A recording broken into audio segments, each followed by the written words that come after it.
Laqad anzalallahu alaihi ayat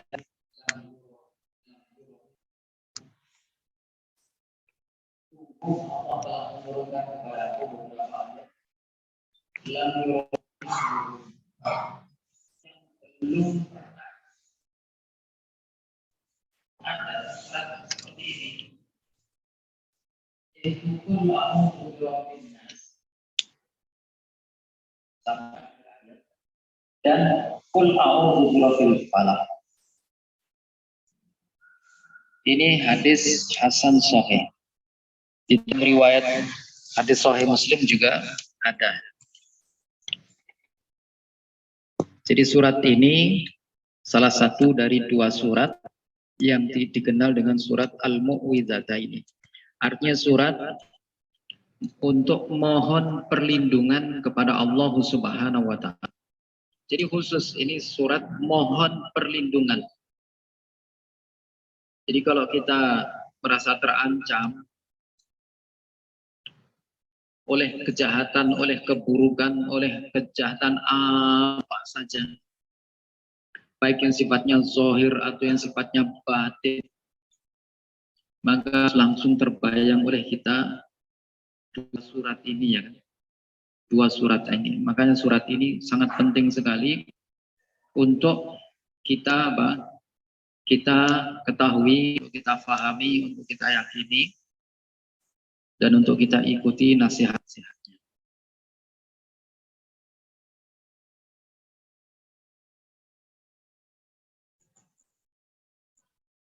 Lalu kemudian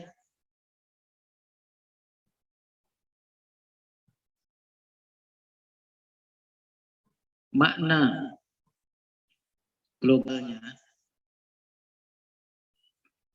sebagaimana Allah mulai dari kalimat Qul. Qul ini perintah Allah kepada Nabi kita Muhammad SAW. Dan kata-kata Qul ini menunjukkan kalau surat ini bukan bikinan Nabi kita Muhammad SAW. Ya kan? Karena dimulai Qul. Masa Rasulullah mengucapkan Qul? Memang dari siapa ya? Jadi Qul ini Allah memerintahkan Nabi Muhammad. Qul, katakanlah ya Muhammad. A'udzu. A'udzu. A'udzu itu artinya yaitu aku berlindung.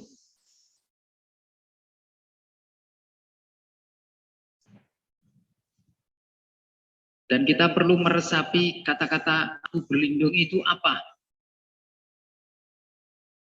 Karena ketika kita ucapkan aku berlindung dalam situasi yang tidak ada relevansinya, maka ucapan itu menjadi ucapan ritual. Seperti tidak ada maknanya, Pak. Karena tidak hidup kalimat itu. Tapi dia baru hidup ketika ada relevansinya.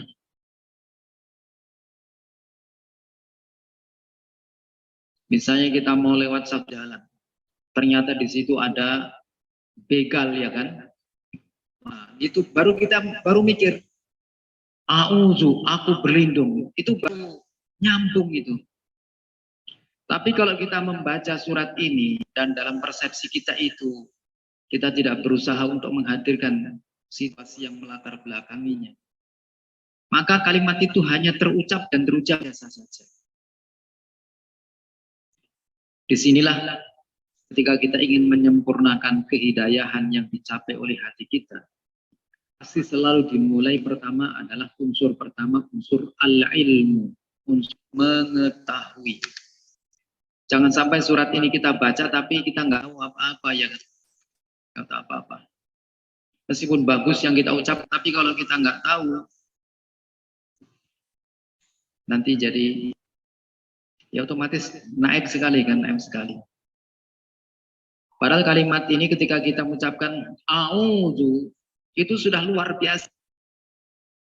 Artinya dan kita harus latihan lisan kita mengucap a'udzu. Di akal kita itu membayangkan bagaimana sih kita itu mohon perlindungan. Mohon perlindungan. Berarti kita pada situasi terancam, ya kan? dari seluruh sisi, dari depan, dari belakang, dari kanan, dari kiri. Situasi itu perlu kita hadirkan.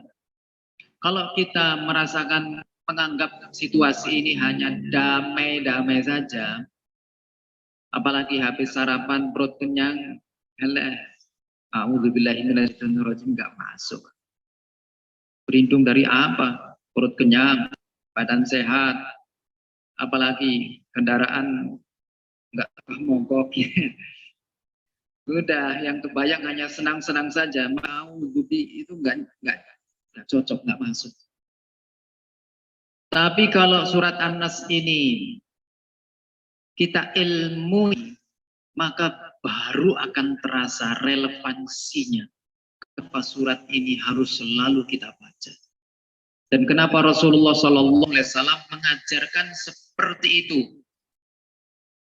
Setiap mau tidur, bayangkan setiap mau tidur saja kita, ibaratnya kita itu kan rumah sudah pintu depan kita kunci, gerbang kunci, mobil kunci, semuanya aman, alarm dipasang, apalagi coba CCTV, muka belakang, ya kan, sudah aman. Tapi giliran mau tidur, kamar dikunci, keburukan kejahatan dari mana datangnya? Apalagi ada satpam di depan, sudah berlevel-level itu Pak pengamanannya. Jadi kalau surat ini nggak kita ketahui maknanya, maka membaca ini ngapain ya? Tapi kalau kita ketahui maknanya, Masya Allah, iya ya. Ternyata memang harus kita lakukannya. Kita mohon perlindungan kepada Allah. Qul a'udzu, katakanlah aku berlindung. Aku berlindung. Jadi ketika kita mengucapkan aku berlindung, itu secara mulut memang mengucapkan. Tapi secara pikiran, akal kita harus mengetahui, mengilmui. Kita memang faktanya mohon perlindungan. Kalimat memohon itu menunjukkan situasi batiniah yang membutuhkan. Karena kalau orang yang hatinya tidak membutuhkan, namanya nggak membutuhkan, ya nggak akan terjadi memohon. Sehingga ucapan memohon itu apa? Ucapan dukun, Mbak. Nggak tahu apa yang diucapkan, jadi nggak nyambung. Nggak nyambung. Karena ini ilmu wahyu, ya kan? Betul-betul sih kebenarannya mutlak. Maka ilmu yang ditunjukkan oleh wahyu ini harus betul-betul membuat kita dari jahil menjadi alim. Itu harus kita pastikan di tahap awal itu, dari kita tidak tahu menjadi mengetahui. Dan pengetahuan yang sudah kita ketahui lewat jalur wahyu ini, terus betul-betul kita tingkatkan levelnya, ya kan? Menjadi kita fahami, lalu meningkat lagi kita meyakini, yaitu dengan proses apa? Dengan proses secara lafaz mengulang-ulang, secara akal dan hati mengulang-ulang meresapi dan menghayatinya. Jadi mengulang lafadznya juga terus menerus, mengulang maknanya juga terus menerus, ya kan? Kalau mengulang lafadznya, kita mendapatkan pahala per huruf itu terus menerus. Tapi kalau kita ulang maknanya, maka kita akan mendapatkan hidayah yang Allah simpan di dalam makna itu juga terus menerus, dan itu instan. Itu instan yang akan langsung dirasakan oleh hati kita. Ketika hati kita merasakan, ya kan, nikmat-nikmat seperti itu, nanti akan menjadikan hati kita punya pengalaman merasakan nikmat, ya kan. Tapi kalau hati kita tidak punya pengalaman merasakan nikmat yang penuh nikmat ini, maka ya dia nggak begitu tertarik untuk kembali lagi ke nikmat itu lagi. Itu nggak tertarik biasanya. Dia lebih senang dengan yang nampak-nampak oleh mata ini. Padahal yang nampak mata ini Allah sifati satu saja, ghurur. memperdaya. Jadi kita ini lebih suka dengan kesenangan yang menipu. Dan itu yang Allah khawatirkan, ya kan? Kesenangan yang tidak menipu, tapi kesenangan yang membahagiakan dunia akhirat. Kita tidak terlalu suka. Kenapa tidak terlalu suka? Karena kita tidak melibatkan hati. Giliran kesenangan yang nampak ini, langsung hati terlibat. Tapi giliran nikmat yang sangat agung sekali, kita melibatkan nafsu. Nggak nyambung jadinya. Aduh, nggak nyambung. Ayah. Allahu Akbar. Nauzubillah. Inilah. Maka dari itu para jamaah yang dirahmati Allah Subhanahu wa taala. Jadi ayat ini Allah mulai dengan kul a'udzu birabbin nas. Aku berlindung. Jadi di kalimat a'udzu ini kita perlu latihan. Latihan untuk mengucapkan, latihan untuk menerjemahkan aku berlindung. A'udzu, aku berlindung. Bapak pejamkan matanya aja ya kan. Aku berlindung. Sampai dirasakan kalimat aku berlindung itu memang ada bahaya apa? Ada tsunami tak? Nah, itu silahkan akal itu memunculkan pertanyaan. Karena kalimat a'udzu kalau kita tidak kita kaitkan dengan relevansinya, nanti nggak hidup kalimat itu. Nggak hidup. Kalau nggak hidup, nanti nggak ada greget. Apa gregetnya itu? Apa Pak? Greget itu apa namanya? Kurang menggigit, nggak menggigit gitu ya kan. Jadi kalau hati itu punya hajat, ya kan, betul-betul misalnya posisi kita terkepung dan kita memang tidak mampu, lalu kita mohon perlindungan, mulut kita mengucapkan mohon perlindungan, itu langsung sepenuh hati. Tapi kebanyakan kita mulut auzu, tapi hati nggak sepenuh hati. Nah ini, jadi menjadi kita itu terhalang untuk bisa menikmatinya karena hal yang seperti itu. Lalu kemudian berlindung itu ke apa?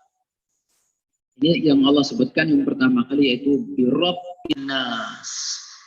Luar biasa. Lu Allah itu apa? Hanya Rabbun Nas? Bukan.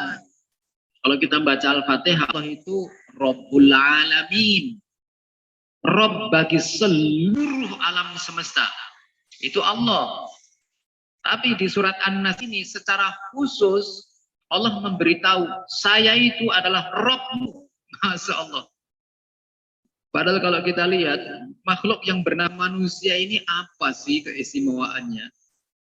Kalau dilihat dari badannya, coba kalau para jemaah lihat di YouTube itu, akan menekan. Sebenarnya makhluk manusia itu makhluk yang kalau level kecilnya itu berapa? Kalau di zoom, dibesar-besarkan juga. Ternyata manusia yang kelihatannya pertama itu makhluk yang sangat besar, tapi ternyata ke atas sedikit, dia menjadi kecil, akhirnya nggak kelihatan. Baru di zoom ke atas berapa 1000 meter udah nggak kelihatan, hanya satu titik. Coba kalau sudah 5000 meter, sudah nggak kelihatan nih. Debu masih kelihatan ya kan? Ini sudah nggak kelihatan. Masya Allah. Bumi yang awalnya besar ketika naik lagi, ternyata dia mengecil. Bahkan nanti menjadi debu. Dan debu itu nggak kelihatan. Yang kelihatan matahari itu nyala ya kan. Tapi ternyata lama kalau matahari itu nggak kelihatan, hanya satu titik saja. La ilaha illallah. Tapi Allah menisbahkan dirinya sebagai Rabb untuk makhluk yang bernama Al-Insan. Rabbun Nas. Yaitu Allah, Rabb itu, Allah Rabbun Nas. Kalau kita ingin memahami makna Rabb ya, silakan nanti dibaca ya di surat, sangat membantu sekali, yaitu awal surat Al-A'la. Yaitu Sabbihis Marabbikal A'la. Sucikanlah nama Rabbmu zat yang maha tinggi. siapa Rabbmu zat yang maha tinggi itu?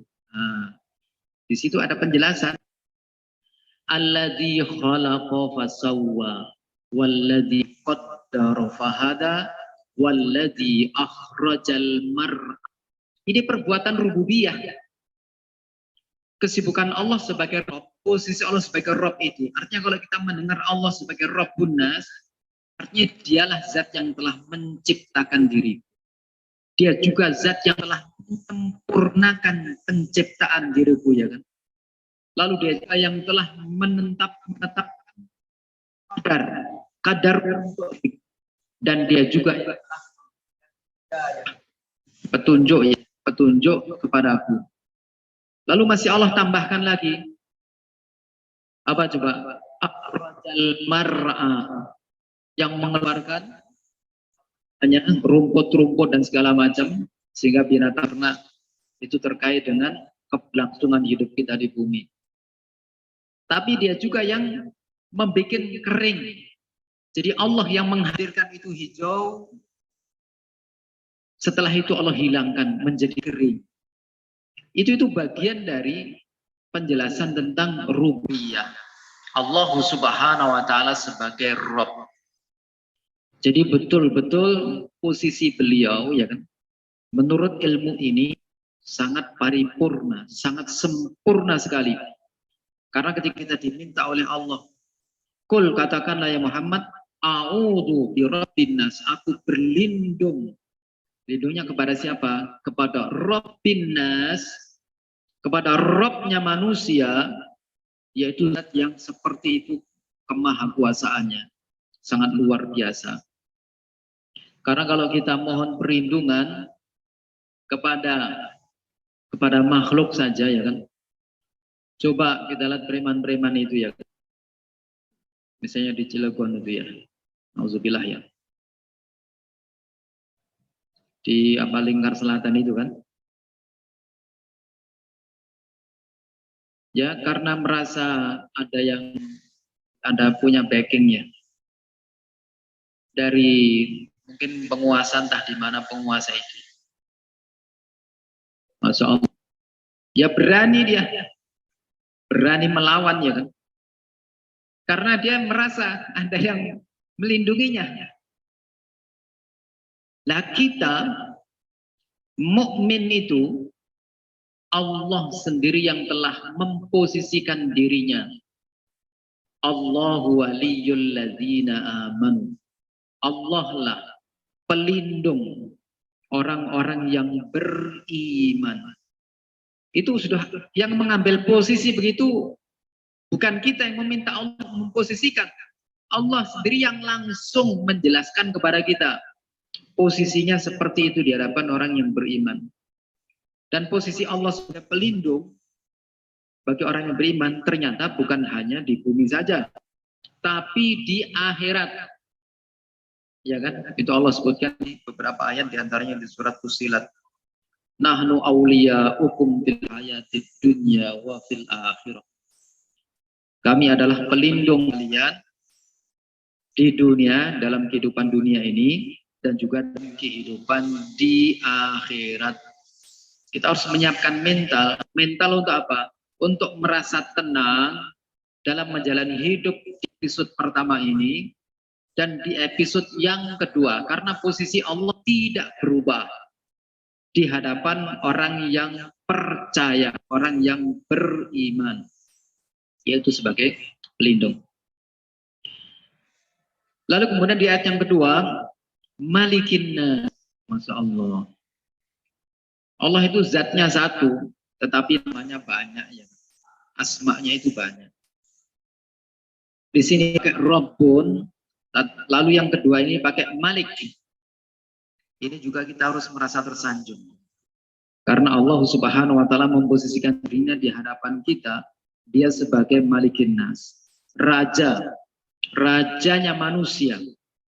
Rajanya manusia. Masya Allah, sangat luar biasa. Yang namanya raja, apa yang terbayang oleh kita? Dan kita berusaha untuk bagaimana ilmu ini kita aktifkan. Jadi kita berusaha secara pengetahuan di tahap awal.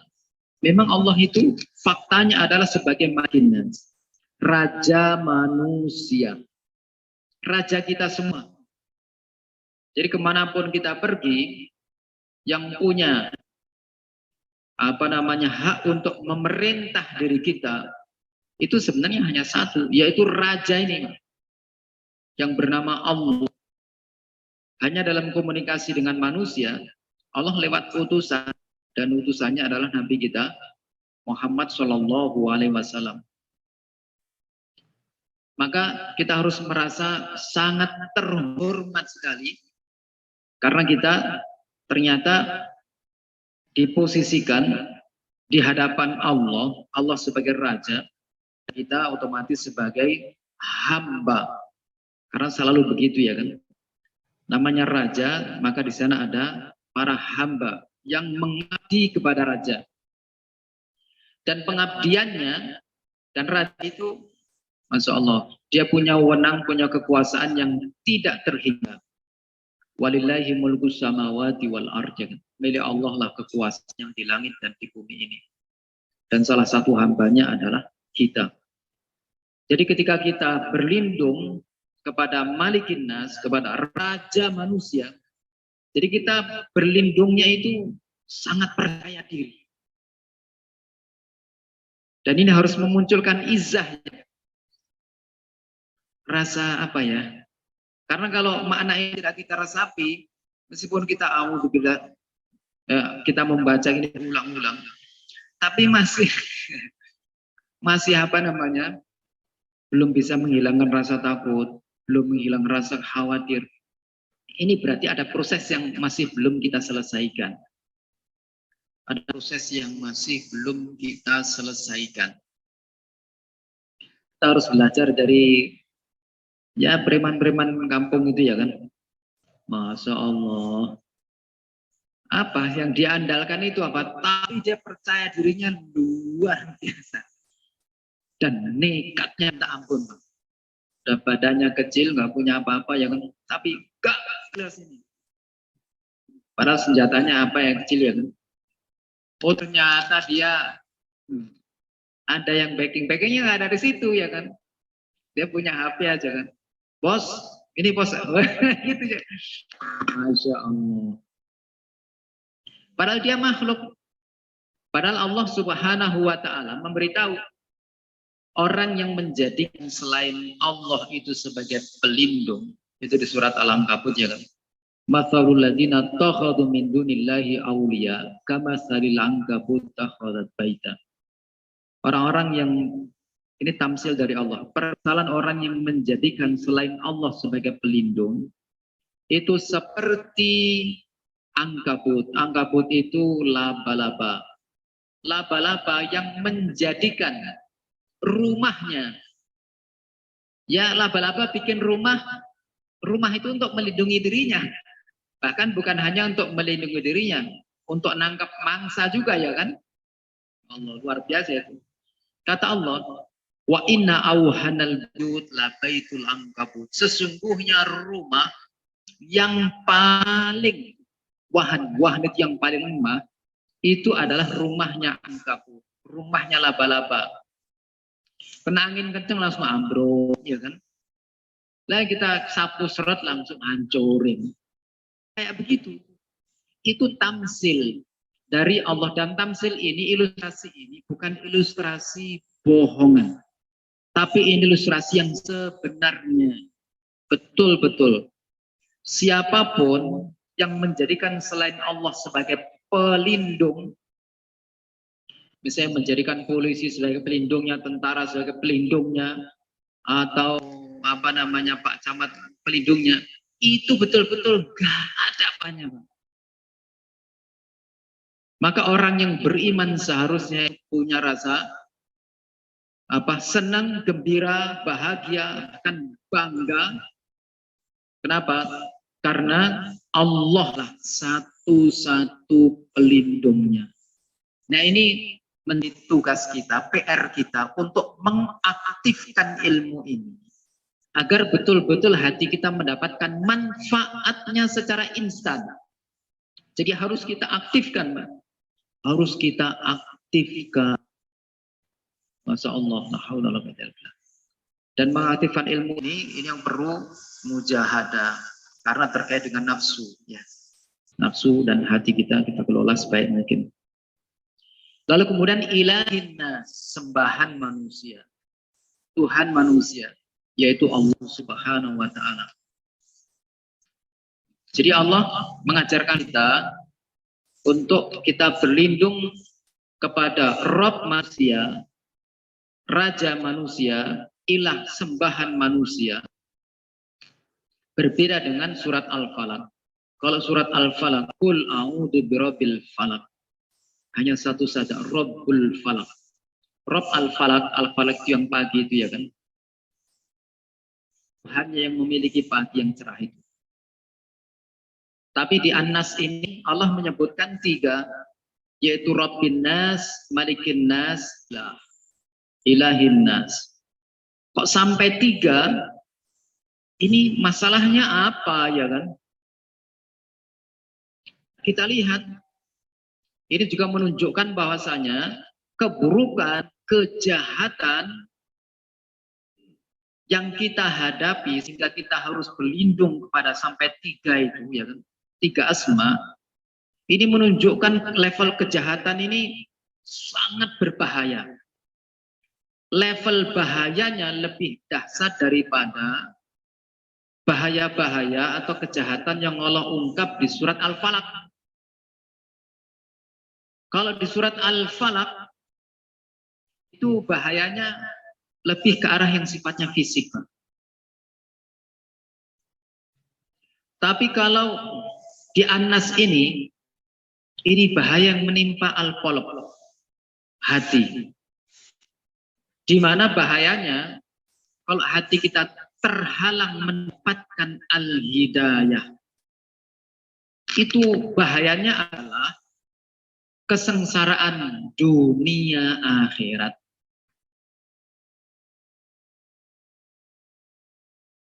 Maka Allah menunjukkan di sini min syarril waswasil khannas, dari kejahatan waswas. Waswas itu bisikan-bisikan. Al-khannas itu yang tersembunyi. Pihak yang tersembunyi yang menyampaikan info secara tidak gentle. Kalau menurut saya secara tidak gentle. Dia lewat jalur bisik. Dan ternyata ini, Masya Allah, menurut ini komunikasi yang sangat efektif sekali, ya. Karena biasanya manusia itu lebih mendengar yang membisikkan ke dia. Daripada yang secara formal datang bertamu menyampaikan baik-baik, ya kan, apalagi pakai surat, ya. Yang didengar akhirnya yang membisikkan, yang bisik-bisik itu. Nauzubillah. Min syarril waswasil khannas, dari kejahatan, keburukan, bisikan-bisikan, ya kan. Al-khannas yang tersembunyi ini. Alladzi waswisu fi sudurin nas, yang godaannya, bisikannya itu langsung di dalam hati. Fi sudurin nas. Jadi betul-betul saja kalau misalkan tadi kita di rumah mau datang ke sini. Ya, pengajian enggak ya? Pengajian enggak. Ini hujan. Tadi hujan deras, tapi sudah mulai reda. Aduh, berangkat enggak? Berangkat enggak? Itu yang sedang terjadi itu di dalam hati kita. Alladzi waswisu fi sudur, itu pasti sedang terjadi. Tapi kebanyakan kita itu tidak mencoba memasuki zona peristiwa itu secara sadar. Dalam rangka untuk memenangkan al-haq atau kebenaran. Kalau kebenaran datang ke kita, itu sangat terhormat sekali. Allah kirim surat secara formal, ya kan? Sampai 114 lewat Jibril alaihissalam. Diberikan kepada Nabi Muhammad SAW, dibacakan kepada kita sampai akhirnya sampai ke kita ini. Ini perjalanannya Bagaimana ini kan, susah untuk kita bayangkan sampai ke kita ini. Jadi ini kejahatan, keburukan ini langsung menyerang dada kita. Lalu dari mana sumber waswis yang membisikkan itu? Ternyata Allah sebutkan aktornya, yaitu minal jinnati wan nas. Dari bangsa jin, wan nas dan manusia. Manusia lewat SMS ya kan. Mau ngaji ada SMS. Info yang datang dari SMS lebih menarik ya kan. Lebih menarik nafsu kita. Karena nafsu kita tertarik, sudah menyukai apa yang info yang di SMS-kan itu. Akhirnya akal berpikir. Akhirnya akal ini tunduk kepada keinginan yang paling kuat. Keinginan yang paling kuat. Masya Allah. Ketika keinginan yang paling kuat itu adalah tadi yang di SMS itu kan. Ternyata SMS-nya ngajak apa? Ngajak mancing, Pak. Ngajak mancing. Ampun, ngajak mancing. Memang asik ya kan. Apalagi kalau sudah ditarik itu kan. Meskipun kita dianggap ternyata, duh, kepiting. Apalagi gitu. Ampun. Tapi ada asiknya. Kalau ngaji paling hanya monoton, gitu-gitu saja. Yo, hari ini nggak usah ngaji, minggu depan juga masih ada. Dia tertipu, dia ilmunya salah. Dia kira sama minggu ini dengan minggu depan. Sama nama harinya, ya kan? Waktunya mah beda. Dia sudah tertipu. Tertipunya apa?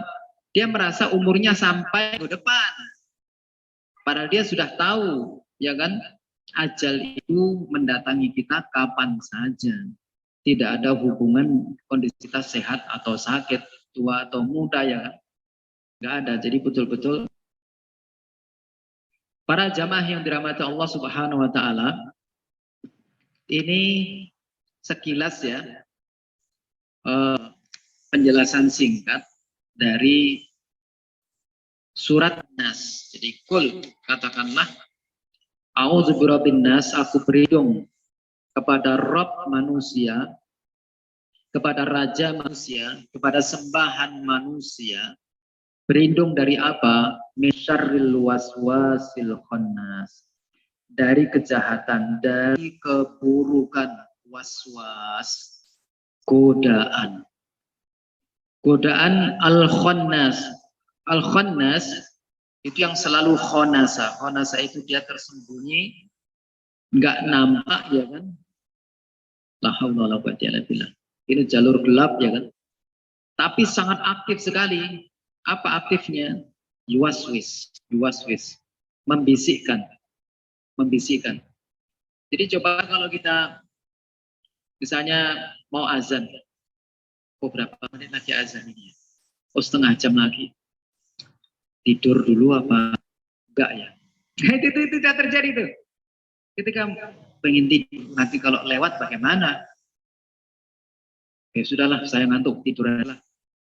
Nanti terserah bangun nggak bangun. Nah itu pilihan-pilihan sadar, ya kan?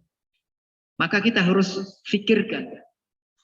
Kalau kita mau tidur berarti pasang alarm. Kalau nggak pasang alarm, minta tolong. Nanti tolong apa? Kalau azan saya belum bangun, bangunin saya.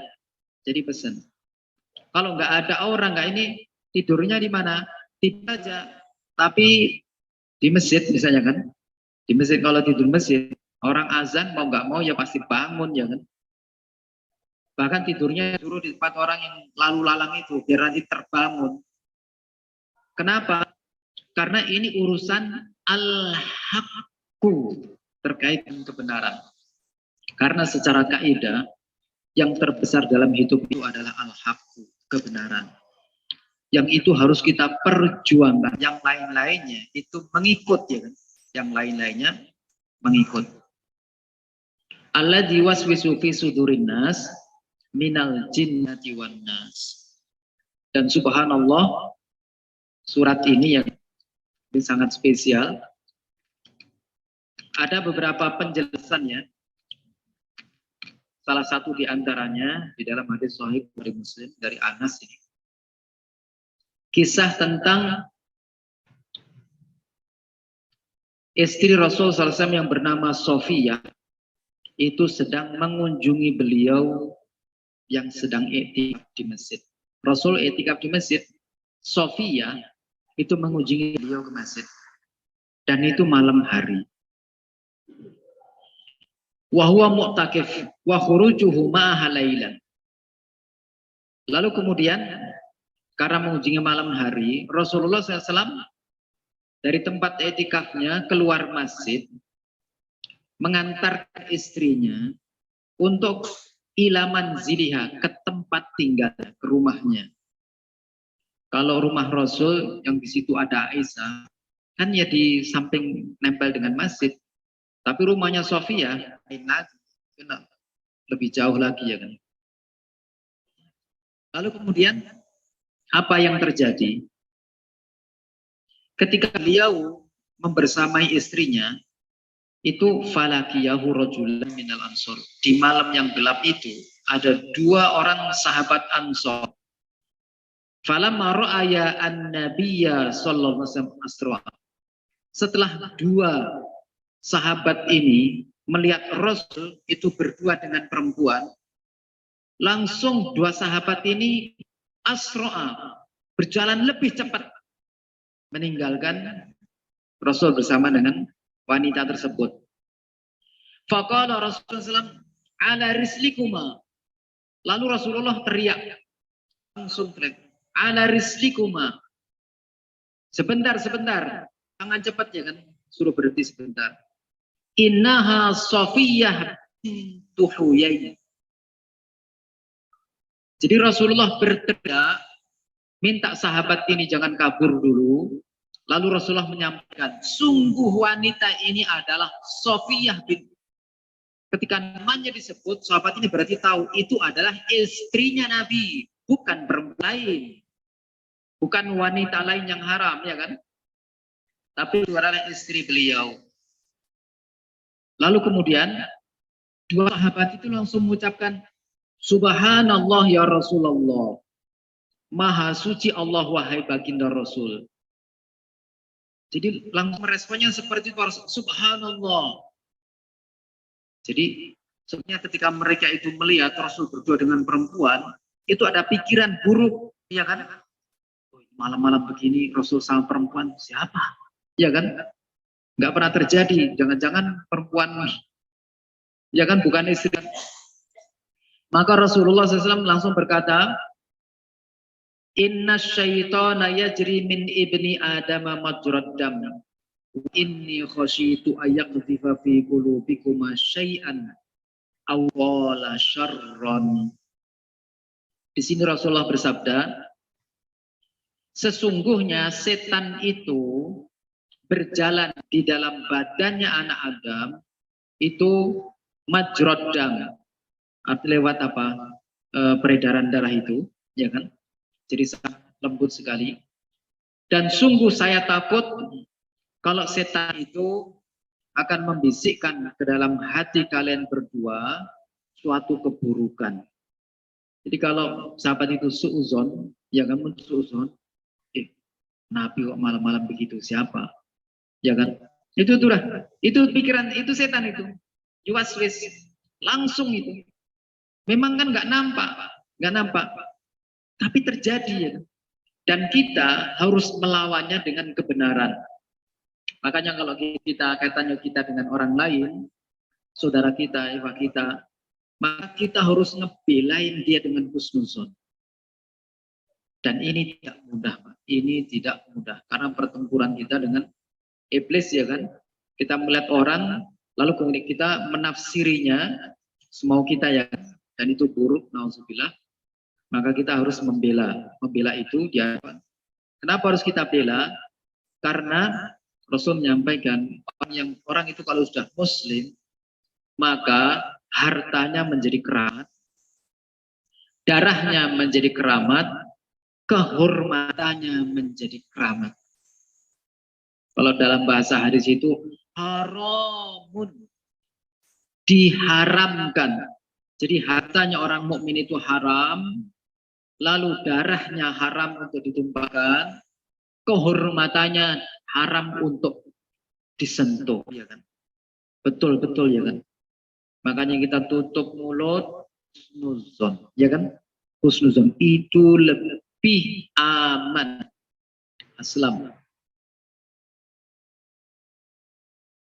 Dan itu menurut saya tidak mudah. Karena itu zona hidayah. Ketika kita akan memasukinya, maka ada setan yang menghalangi kita. Ya. Kalau setan nggak ada, enak sekali masuk. Tapi karena setan itu ada dan dia sudah bertekad di hadapan Allah, la'aqudanna lahum siratakal mustaqim. Sungguh benar-benar aku akan menghalangi mereka di jalan yang lurus. Jadi setan iblis itu tahu jalan yang lurus. Ketika kita itu akan memasukinya, dia hadang.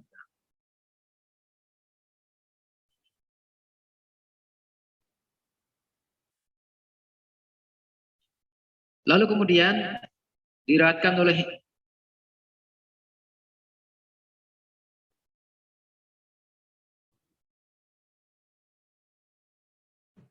Imam Ahmad ya,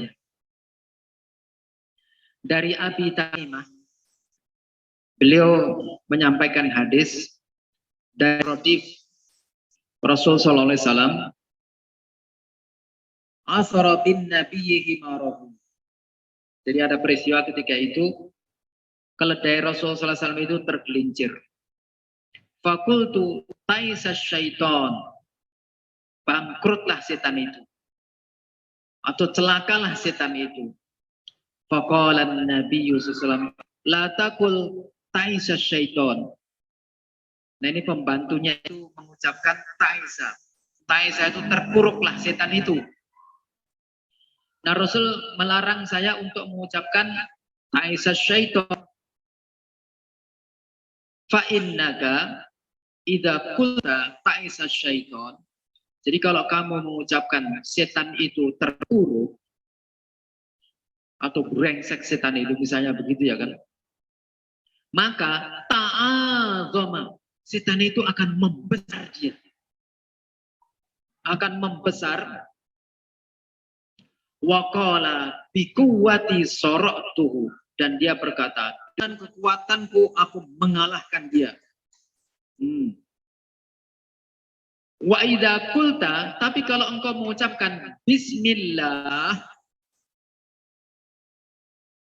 tasogoro saya mislu zubab, maka setan itu akan mengecil. Jadi lawannya itu bukan pakai tadi itu brengsek setan itu malah dianya menjadi apa?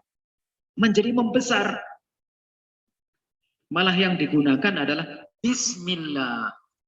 Dengan ucapan bismillah, maka dia akan mengecil sampai seperti zubab. Zubab itu lalat, Pak. Kan kecil sekali itu lalat. Dan ini menunjukkan bahwasanya annal qalba, hati itu apabila dia zakarallah, senantiasa mengingat Allah, maka tasagharas syaitan wa qaluba. Maka setan itu yang dia sudah standby di hati, dia akan mengecil. Karena mengecil, akhirnya dia lemah. Memang mempengaruhi juga, tapi pengaruhnya lemah. Dia tidak mati, tapi hanya melemah saja, Pak. Makanya betul-betul yang paling efektif melawan setan adalah zikrullah. Wa in lam yadhkurillah, tapi kalau hati itu tidak mengingat Allah, ya kan, maka setan akan semakin menguat, semakin membesar. Kalau dia kuat, tenaga lebih besar, ya tadi itu hayya 'ala shalah. Ya nanti saja, ya kan. Nanti sajalah. Kan ini Germes, kalau Germes kan boleh nggak ke masjid? Padahal baru beli payung kemarin, ya kan. Itu apa ya kan? Jadi kayak begitu tuh. Allahu Akbar. Para jamaah yang dirahmati Allah Subhanahu wa taala, itu kira-kira beberapa info ya, hadis terkait dengan sampai di sini. barangkali ada hal yang perlu kita sama-sama pertajam. Saya persilakan. Assalamualaikum warahmatullahi wabarakatuh.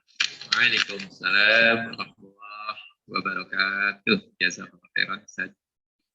Silakan kepada Bapak atau Ibu, atau mungkin ada yang di chatting Ustaz ini, Pak Denny, ada pertanyaan?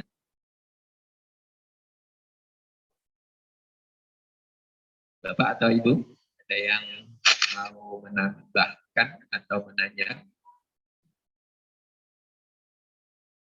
Masya Allah ya.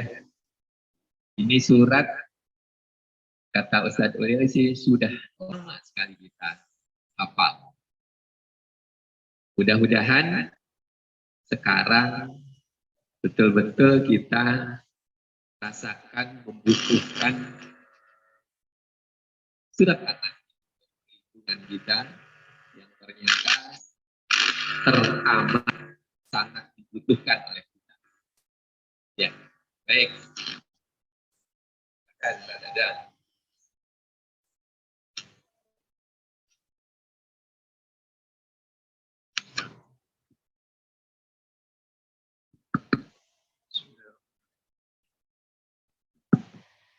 Assalamualaikum warahmatullahi wabarakatuh. Terima kasih atas waktu yang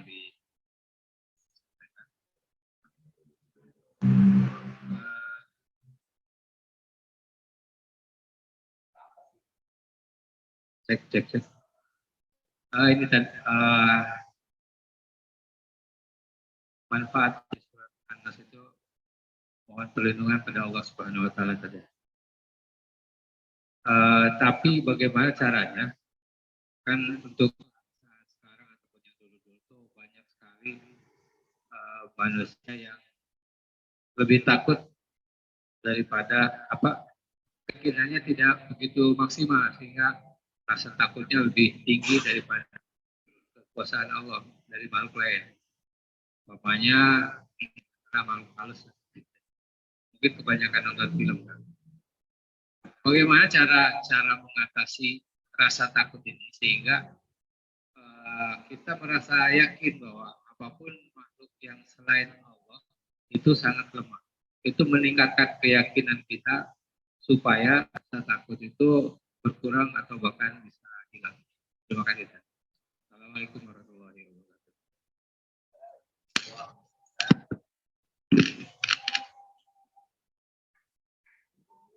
Seperti tadi yang sudah saya bacakan dalam hadis tadi. Jadi takut yang diperintahkan oleh ilmu wahyu adalah takut kepada Allah Subhanahu wa Ta'ala.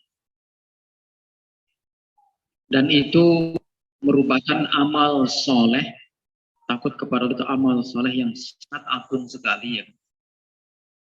Jadi jangan kita membayangkan amal soleh itu hanya misalnya ngasih infak sedekah ke orang lain, ya kan? Itu amal soleh yang zahir, itu biasa-biasa aja.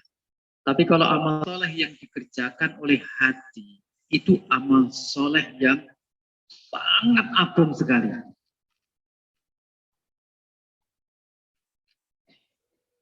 Salah satu penjelasan yang sangat menggembirakan kita, di antaranya ada di dalam ayat di surat Ar-Rahman ya. Waliman khafa maqama rabbih jannatan. Adapun orang-orang yang takut kepada kedudukan Rabb-nya ya,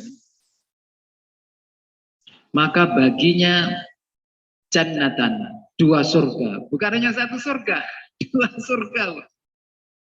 Itu apa? Khafa.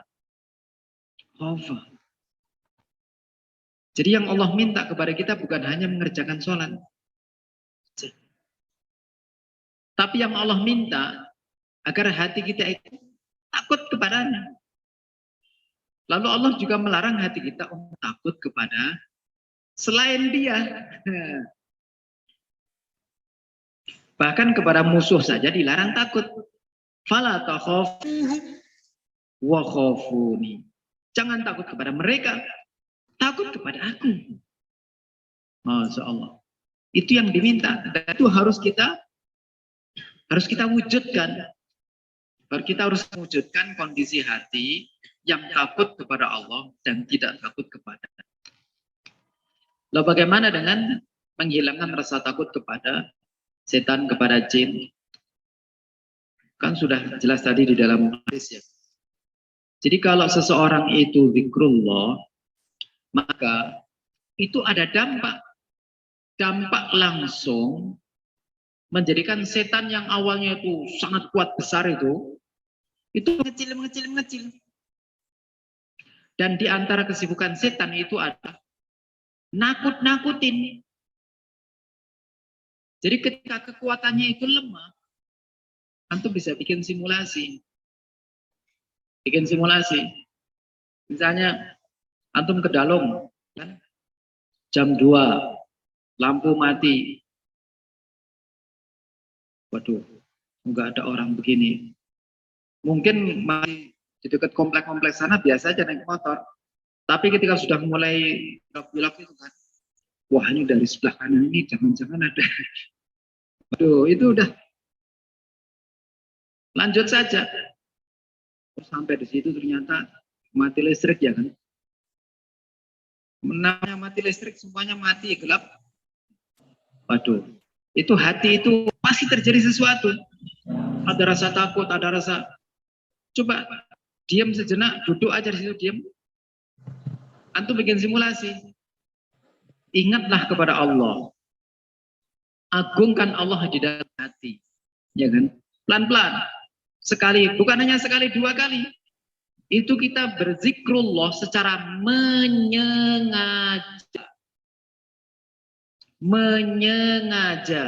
Dan yang Allah minta adalah wadhkurullaha katsira. Katsira itu tidak disebutkan angkanya berapa. Ya kan? Sudah berzikir enggak hilang-hilang. Yang diminta banyak ya kan? Coba berulang-ulangi. Nanti ketika pengucapannya itu semakin mantap, ya kan? Tidak harus teriak-teriak, ya kan? Cukup diperdengarkan oleh telinga kita saja sendiri di situ.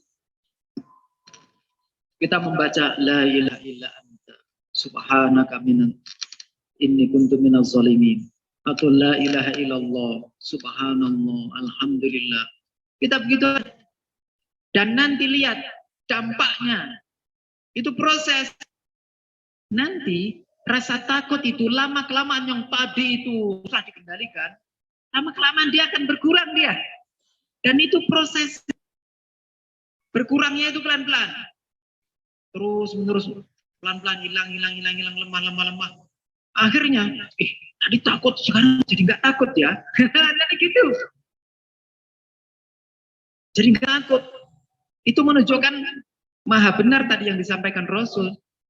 Karena setan itu ketika kita zikrullah, dia tasoghor. Tasoghor itu berproses. Dia berubah menjadi mengecil. Tapi ketika kita belum zikrullah, dia gedenya luar biasa. Dan ketika dia meniupkan sesuatu di hati kita, nakutin itu langsung gitu kan, gitu di telinga ini, jangan ada gondoru atau apa gitu. Itu langsung itu. Tapi kalau kita berusaha tenang, lalu kita lawan. Lawannya pakai apa? Nah, ini zikrullah. Awalnya pakai lisan, akal mulai terlibat, hati mulai meresap tuh zikir itu. Masya Allah. Nanti reda. Jadi yang tadi kita takutan, tapi kita diem di situ ya kan. Lama-kelamaan rasa takut itu melemah. Ketika sangat lemah, lama-lama akhirnya muncul rasa berani. Ya kan. Takut hilang, akhirnya ayo kalau ini muncul. Gitu. Nanti kita akan berani gitu tuh. Dan itu bukan tiba-tiba, Pak. Tapi ini perlu dicoba. Ya kan? Dicoba. Masya Allah. Jadi kalau biasanya kalau jalan-jalan berani, itu takut itu nggak hilang. Maka harus diselesaikan secara sadar. Biasanya kita sempat menyelesaikan. Lalu wari kencang gitu aja. Kita menganggap itu menyelesaikan, padahal itu bukan solusi. Solusinya adalah berhenti. Ya kan? Berhenti. Istighfar dulu ya kan. Baru kita respon itu. Karena rasa takut itu yang diserang hati. Karena yang diserang hati, obatnya tadi zikir itu. Dan itu harus diulang. Nanti ketika setan itu mulai mengecil, maka kemampuannya melemah, ya kan? Maka dampak nakut-nakutinya, nah itu menjadi, ya. Makanya sekali-kali ajak itu yang punya rasa seperti itu ya kan, entah anak, ayo kita ke kuburan mana, misalnya jam 2, misalnya.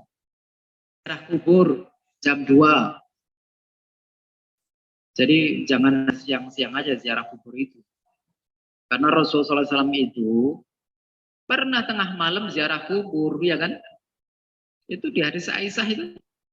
Jadi bukan bid'ah, itu fakta. Di Rasul pergi ya kemana ya kan? Habis itu pulang ke rumah, mau tidur sama Aisyah. Sudah siap-siap tidur.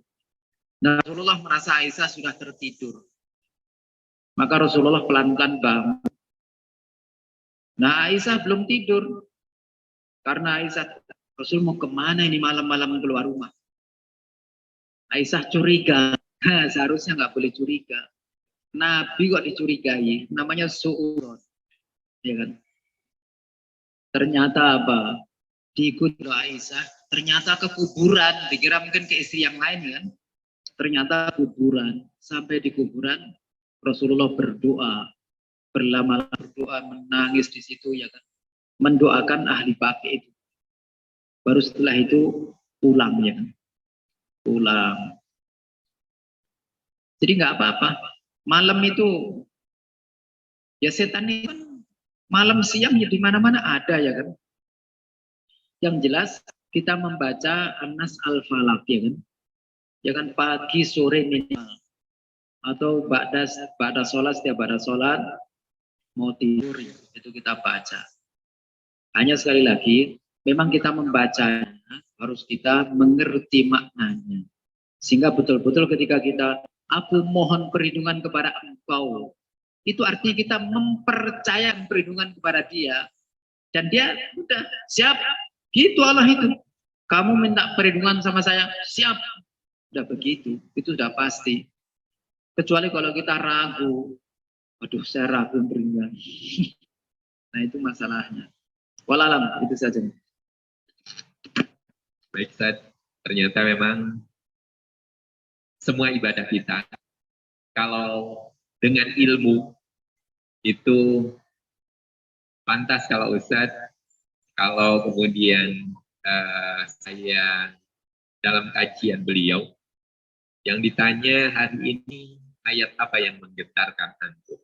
Nah itu diantaranya adalah kalau kita mendapatkan hidayah, kalau kita membaca surat itu atau ayat yang menggetar, pada saat Qul a'udzu birabbin nas juga sama, sudah kita hafal, dan kalau sekarang juga sudah kemudian dipahamkan oleh Ustaz, mudah-mudahan ini betul-betul surat yang nantinya menjadi favorit kita di antaranya. Allah. Baik, jazakallah khairan, dan terima kasih juga kepada para jamaah yang Masya Allah ya, berada di tempat yang paling mulia, dan Allah berikan karunia hujan. Silakan minta apa kepada Allah, karena waktu mustajab pada saat hujan turun. Ya, baik, kita sama-sama mensyukuri nikmat yang sudah Allah limpahkan kepada kita semuanya, dan mari kita sama-sama ungkapkan rasa syukur kita itu dengan lafaz hamdalah. Alhamdulillahirabbil alamin, dan sama-sama kita sempurnakan dengan doa kafaratul majlis. Subhanakallahumma wa bihamdik, asyhadu an la ilaha illa anta, astaghfiruka wa atubu ilaik. Assalamualaikum warahmatullahi wabarakatuh.